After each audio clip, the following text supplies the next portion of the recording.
We're ready to move on. I want to remind you that of the 5 passages of the reading section, so every reading section is going to have 5 different passages. The first is always going to be fiction. The second is social science. The third is science, sometimes with a table and sometimes without. Our last set of videos, it was science no table. Today it's science with table. They just threw that one in there. The fourth is always passage 1 and passage 2, and then they round out with another science. If they gave us the table on the third one, they won't give us the table on the last one, so that we have that to look forward to for today. So science, we always want to use our strategies of reading for theme, of course. We always are reading for theme. For science ones, we also want to put a bracket around any research design that we find. I'm always going to predict the questions. And there's always questions related to the research design. So always look for research design, circle dates, and then any names. I always feel like it's important. We need to get back to those names very quickly in the reading. If we do have to look back, we need to do it quickly. So underlining names is very helpful. So are we ready to dive into science with table? As a reminder, I'd love to just remind you about this. We have a question, 1 central idea of the passage. That's a theme question. We have another question, which choice best provides the overall structure of the passage? That's a theme question. Support for the theme. Oh, most nearly means. We should have another one too. According to the passage, researchers have identified, so this is just a very specific factual question. Most nearly means based on the passage. That's a theme question, and then the rest. Providing evidence, and 30 and 31 are just the graph. So we only have a few questions on this one. Are we ready to start reading? Making sure to bracket around research design, circling dates, underline names when you come across them, and all in all, reading for theme. Let's predict what the questions are going to be.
Are we ready to talk about theme?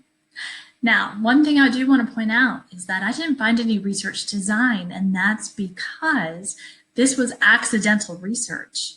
This does occasionally come up. So this was a study that was being done where the researchers stumbled upon this thing that was happening. Interesting, but the SAT will remind you of that by often using the word accidental. So the theme overall is really just salt and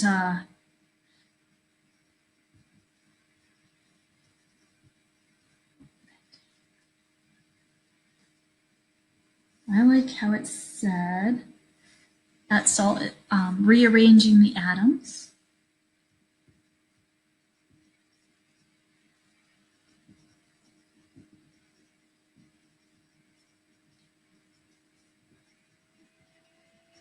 Rather than breaking.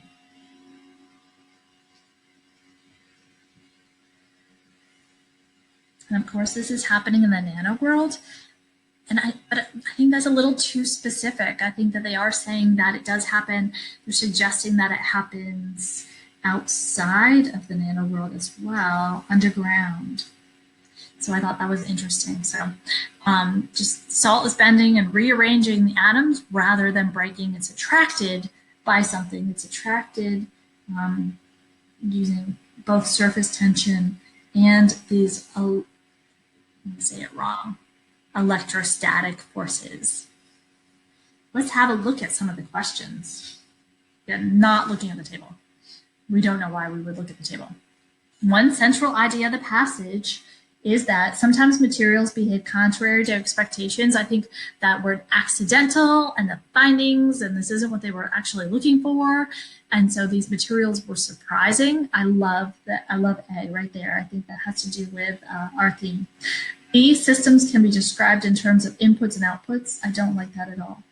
C, models of materials have both strengths and weaknesses. True, but doesn't really speak to our theme. Properties of the systems differ from the properties of their parts. I don't see any correlation. So A. Which choice best describes the overall structure of the passage? Is it a list of several ways in which salt's properties differ from researchers? It's just not a list. It's just not. So we're going to get rid of that one. Is it a perspective of a hypothesis regarding salt behavior? Remember, they stumbled upon this. They didn't have a hypothesis leading their research. So it's just not B. Is it a description of two salt crystal experiments? No. The apparent disagreement of their results? No, it's just not. Is it an introduction to an interesting salt property? I like it. Description of its discovery. We found out it was an accident. And speculation regarding its application. Yeah, because the very last, it said, I even wrote off to the side, that is a suggestion and that there's further implications for the study. So D is the answer. Which choice provides the best evidence for the claim that Moore's group was surprised to observe salt stretching? We can't get rid of any of them yet. But we can look down here and say line 20. And if our question order rule is true, that means we can get rid of B, C, and D because they come after line 20. And if our question order rule holds true, it won't work. So let's just double check that we like A, and if we like A, we're sticking with A. Which choice provides the best evidence for the claim that Moore's group was surprised to observe salt stretching? Line 17, 18, but and says. Here we are.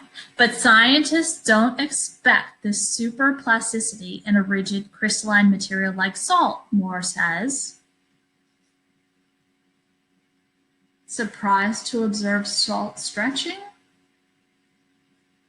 But scientists don't expect this?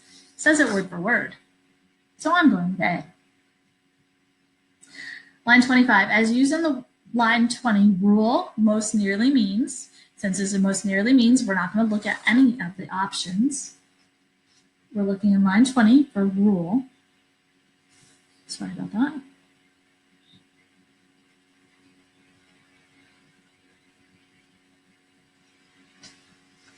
This unusual behavior highlights that different forces.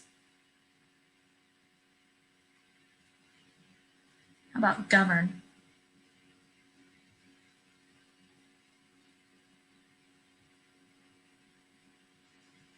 Being bossy or having a boss.